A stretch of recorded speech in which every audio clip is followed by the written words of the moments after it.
Halo, assalamualaikum teman-teman semuanya. Selamat pagi, selamat siang, selamat malam dimanapun kalian berada. Sehat-sehat semua ya. Oke teman-teman semuanya, di video kali ini kita masih ngebahas ya film Doctor Strange in the Multiverse of Madness. Kali ini aku akan ngebahas tentang siapa sebenarnya biang kerok pelaku dari semua ini. Siapa yang menghancurkan multiverse, siapa yang menghancurkan secret timeline, dan siapa yang menyebabkan incursion atau inkursi. Biang keroknya siapa nih? Loki kah?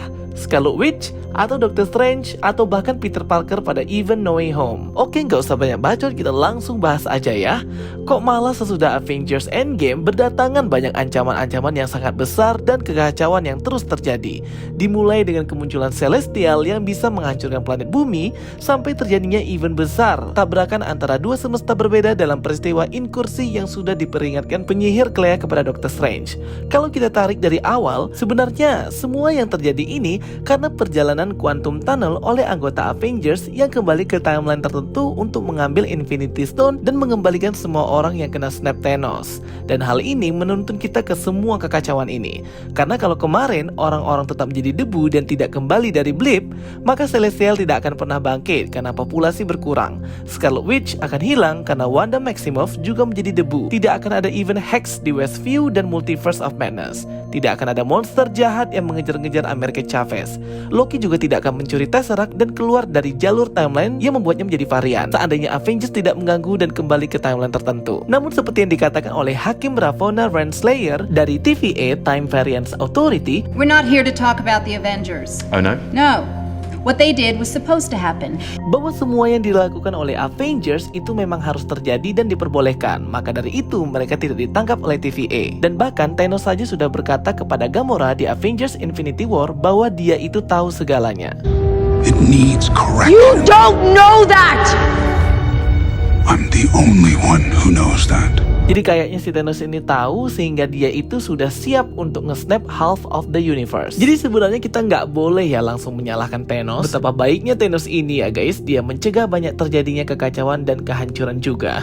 Tentunya baik dari Loki, Scarlet Witch, Doctor Strange, dan Peter Parker sama-sama berkontribusi dalam mengacaukan dan menghancurkan sekat-sekat antar waktu dan semesta yang sebenarnya tidak boleh diganggu sama sekali. Loki yang kabur menggunakan Tesseract membuatnya menjadi varian yang melenceng dari garis timeline, akhirnya malah membantu Sylvie menemukan dan membunuh He Who Remain dan membuat hancurnya Secret Timeline. Kemudian Scarlet Witch yang memanipulasi waktu dan realitas di Hex Westview dengan sihirnya dilanjutkan dengan melakukan dream walking ke multiverse dan melakukan pembunuhan terhadap hero-hero lain dari semesta lain yang sebenarnya hal ini sangat tidak boleh dilakukan karena melanggar peraturan hukum dan alam. Peter Parker yang terus mengubah sihir Doctor Strange Rune of Kafkol agar semua orang lupa menyebabkan chaos dan malah menarik penjahat-penjahat Spider-Man dari berbagai semesta ke semesta utama MCU. Dan karena ulah Loki juga lah yang membunuh He Who Remain, akhirnya berefek ke sihir Doctor Strange di Spider-Man No Way Home yang gagal dan peristiwa di Multiverse of Madness, seperti yang dikatakan oleh Kevin Feige. Belum lagi Doctor Strange yang selalu suspek di berbagai semesta, menyelesaikan masalah dengan menimbulkan masalah baru. Doctor Strange sebagai pelaku utama yang mendampingi Peter Parker dan America Chavez dalam kekacauan di peristiwa No Way Home dan Multiverse of Madness. Jejak-jejak yang ditinggalkan oleh Doctor Strange dalam setiap kunjungannya di multiverse menuntun kita pada event besar Marvel Inkursi atau Secret Wars dan membuat multiverse yang udah hancur tambah hancur, bahkan menyebabkan incursion atau inkursi, tabrakan antara dua semesta berbeda yang dapat menyebabkan musnahnya dua semesta tersebut atau salah satunya saja, memicu perang besar superhero antar semesta Secret Wars. Jadi emang bener ya guys, mereka ini sama-sama gotong royong dalam menghancurkan semesta ini. Tapi dari keempat orang ini yang paling egois itu Sylvie dan Loki ya. Dan Loki yang membantunya menemukan He Who Remain di Citadel End of Time dan membunuh He Who Remain. Walaupun He Who Remain sudah memperingatkan Sylvie tentang kemungkinan paling buruk jika dia mati. Karena keegoisan Sylvie, dia tetap membunuh He Who Remain.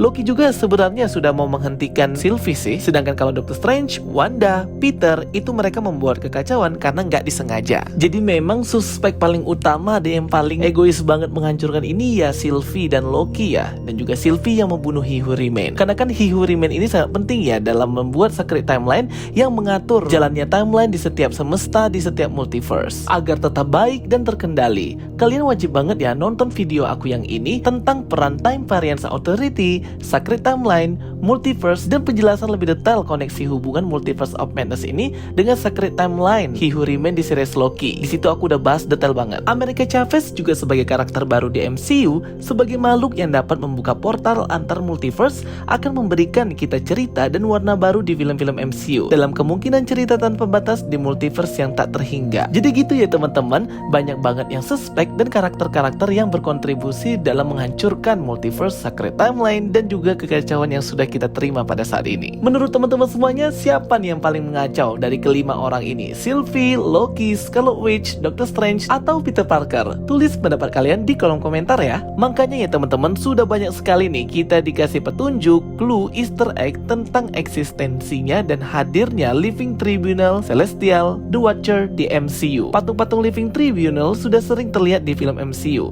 Celestial juga sudah diperkenalkan dengan Arizom sebagai pemimpinnya di MCU. Bahkan The Watcher saja sudah muncul loh di MCU jauh sebelum adanya series What If di Guardian of the Galaxy. Maybe aja ya, entitas-entitas kosmik besar mahadahsyat ini bersama-sama akan datang sebagai penengah kekacauan ini. Peran mereka pastinya berbeda-beda. Namun kalau di komik, Living Tribunal berperan sebagai entitas yang sering dimintai tolong untuk memutuskan akan sengketa dan permasalahan yang terjadi. Jangan juga kita lupakan villain utama Kang the Conqueror dengan teknologinya yang dapat melintasi waktu dan masa.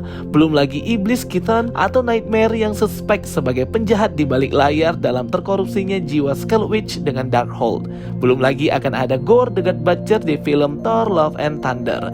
Kita juga baru diperkenalkan pertama kali dengan Dewa-Dewi Mesir di series Moon Knight yang hampir membuat kekacauan juga dengan pembunuhan massal Dewi Amit. Jadi emang semuanya terkoneksi satu dengan yang lainnya. Jadi memang kalau kita bicarain kekacauan yang terjadi after Endgame, itu memang banyak sekali ya teman-teman, khususnya di fase-fase baru ini di MCU. Dan ini juga lah yang ngelit kita ke perkenalan karakter-karakter baru, explore lebih luas dan lebih dalam lagi tentang karakter lainnya di semesta Marvel. Dan juga kembalinya Fantastic Four, Inhuman, X-Men Mutant di semesta MCU. Tentunya Multiverse of Madness ini adalah good entrance to the multiverse untuk MCU fase ini ya teman-teman. Jadinya kita akan dapat banget cerita-cerita yang baru, cerita-cerita yang fresh, dan perkenalan karakter-karakter yang dulu itu susah banget untuk bisa masuk di MCU lewat jalur multiverse. Oke teman-teman semuanya, itu dia ya video penjelasan dari aku. Thanks for watching my videos. Don't forget to like and subscribe ya guys. Kita ketemu lagi di video-video aku berikutnya. So stay tuned and stay watching. Sampai jumpa semuanya. Bye bye. See you next time.